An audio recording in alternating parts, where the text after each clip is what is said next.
Hello everyone, কেমন আছেন সবাই? আশা করি আপনারা সবাই ভালো আছেন। তো অনেকদিন ধরে ভিডিও দিতে পারছি না, কারণ আমার মন মানসিকতা খুবই খারাপ। আমার মাইগ্রেনের সমস্যা আছে। তো নানা টেনশনের মধ্যে দিয়ে যাচ্ছি। তো আজকে হঠাৎ করে একটা ঘটনা হলো।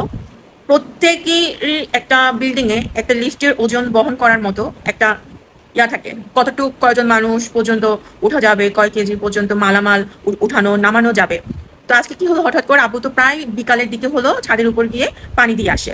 তো আব্বু যখন পানি দেওয়ার জন্য লিফটে, আমরা তো তিন তলায়, তো আব্বু যখন উপরে যাবে, তো হঠাৎ করে দেখলো যে মাল উপর থেকে নিচে নামতেছে একসাথে অনেকগুলা, 5 থেকে 6টা অনেক বড় বড়, হ্যাঁ, কাপড়েরই মাল আর কি গুলা।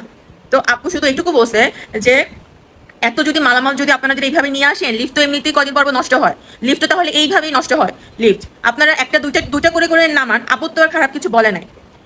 ওই লোকটা এতদিন ভালো জানতাম, ওই লোকটা এসে হুটহাট করে মানে যাই তা ইচ্ছা মতো গালিগালাজ, ইচ্ছা মতো। আমরা তো সার্ভিস চার্জ দিই, আরে ভাই সার্ভিস চার্জ নিছেন বলে কি সবকিছু কি নিছেন? আমরা কি দেই না? আমরা তো প্রত্যেক বিল্ডিং এ দেই। আমরা 3 তলায় থাকি, লিফট নষ্ট হলে আমাদের সমস্যা না, আমরা হেঁটে হেঁটেও নামতে পারবো, আমরা হেঁটে হেঁটে উঠতে পারবো। আর উপরে যারা 7, 8, 5, 6, 9, 10 তলায় আছে, তো তারা যদি কোনো রকম যদি লিফটে আটকায় যায়, তখন এই ড্রাইভারটা নেবে কে? এর আগে দুই দিন ধরে লিফট নষ্ট। লিফট সম্পত্তি তো এটা সবার, সম্পত্তি এটা সবার। আমরা হলো এখানে বাড়ির, আমরা হলো ফ্ল্যাটের মালিক। যাদের সাথে আব্বুর তর্কাতর্কি হয়েছে তারা হলো এখানে ভাড়াটিয়া। ভাড়াটিয়া ফ্ল্যাটের মালিক বলে কথা না, কথা হলো এইটা যে সঠিক কোনটা। আমার আব্বু বড়জন মুরব্বী মানুষ, আব্বু একটা কথা বলছে যে চিল্লাইয়া বলছে, কারণ আব্বু যাবে উপরে, এখানে আব্বুর উঠার মতো জায়গা নাই, একসাথে মালামাল অনেকগুলা নিচে। মনে হয় যেইখানে একটা লিফটে 5 জনের বেশি উঠা যায় না, সেইখানে 7, 8 জনেরও বেশি আপনার ওজনের মালামাল। পরে আমি বাসায় ভেতরে ছিলাম, আমি অনেকক্ষণ তাকাচ্ছিলাম, অনেকক্ষণ। আব্বুকে মারার জন্য আবার উনি নিচ থেকে উপরে আসছে। মানে কি কি করবেন করেন, কি বলবেন বলেন। আমার আব্বু ছেলে মানুষ হিসেবে হাতাহাতি হলে কিন্তু হতো, আমার আব্বু ছেলে মানুষ হিসেবে ছেড়ে দিছে। তো ওনাকে আমি এতদিন এতই ভদ্রলোক জানতাম, তাহলে ওনার ওয়াইফ এতদিন যা কিছু বলছে সবকিছু ঠিক। ওই লোকটারই ওয়াইফ যা কিছু বলছে আমাদেরকে সবকিছুই ঠিক। একটা মুরব্বী মানুষ, একটা আপনাকে তো গালি দেয় নাই, আপনাকে তো থাপ্পড় দেয় নাই, আপনাকে বলছে এত মালামাল নিয়ে কেন আপনি লিফট থেকে কেন নামতেছেন, আপনি একটা দুইটা পোতলা নিয়ে নামেন, আরো মানুষ যেন উঠতে পারে। আর লিফটে বেশি ভারী হলে লিফট আটকাই গেলে শুধু কি আপনি আটকাবেন? বাচ্চা কাচ্চাটা নামে উপর থেকে, কত স্কুলে কলেজ স্টুডেন্ট আছে নামে, হুট করে একটা লিফটে যদি আটকায় যায় তখন। আমি বুঝি না মানুষের এই আক্কেল বুদ্ধি, মানে কথায় পারবে না, কথায় পারবে না, গালাগালি দিয়ে মানে সব শেষ। কথায় পারবে না, গালাগালি দিলেই শেষ।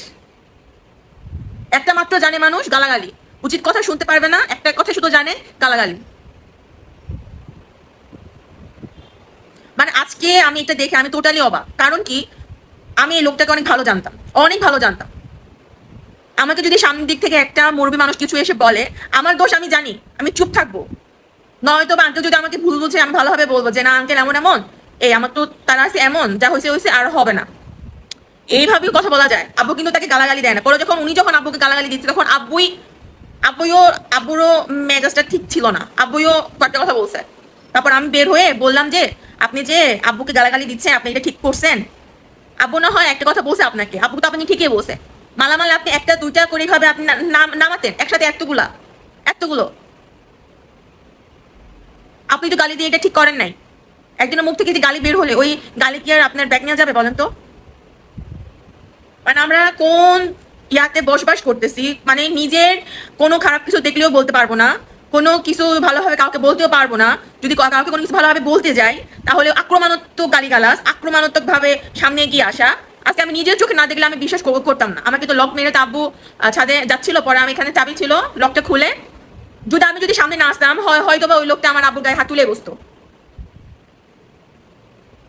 আজকাল হলো কি, এটা হলো কে বেশি গালাগালি দিতে পারে, এটা হলো একটা জিত। কে বেশি কাকে মারতে পারে, এটা হলো জিত। আমার পাওয়ার আছে, আমি মারবো, আমি গালি দিতে পারি, আমি বকতে পারি, আমি এ করতে পারি, আমি সে করতে পারি, মানে আমি আমার ইচ্ছা মতো অনেক কিছুই করতে পারি। এটা হলো একটা দাপট আজকে। দেশটা কি আসলে স্বাধীন হয়েছে? দেশ তো আসলে স্বাধীন হয় নাই, এক স্বৈরাচারী চলে গেছে, আরো তো অনেকেই আছে শিষ্য। আমার মানে বলার ভাষা নাই। এখানে আমি আব্বুর দোষ দেখি নাই। আব্বু একজন মুরব্বী মানুষ, এখানে আমরা ফ্ল্যাট কিনছি, সার্ভিস চার্জ দিতে হলে একজনের ইয়াতে কিন্তু সবারই দিতে হবে ভাই, ওনাদের মতো আমরা বড় লোক না। ফ্ল্যাট কিনছি তো কি হয়েছে, টাকা হিসাব করে আমাদেরও চলতে হয়। একজনের গাফিলতির জন্য তো আমরা প্রত্যেকে তো এই বহনকে আমরা করব। নষ্ট যদি হয়, একটা লিফট যদি নষ্ট হয়, প্রত্যেকে বাসা থেকে তো টাকা যাবে। আমরা দেশের মানুষরা আর ঠিক হলাম না, আমরা বাংলাদেশের মানুষরা আর ঠিক হলাম না। এই জন্য তো দুর্নীতি, মারামারি, সন্ত্রাস, চাঁদাবাজি, গালাগালি, প্রকাশ্যে কাউকে মার, প্রকাশ্যে কাউকে গালাগালি, এসবই তো হয়ে যাচ্ছে, তাই না? স্বাধীন দেশের নাগরিক মানে আমি দোষ করে যাব, আমি ভুল করে যাব, কাকে আমি মারার জন্য এগিয়ে আসবো, এটার কোনো বিচার নাই। যদি পরবর্তীতে কোনো কিছু হয়, আমার এই ভিডিও সাক্ষী।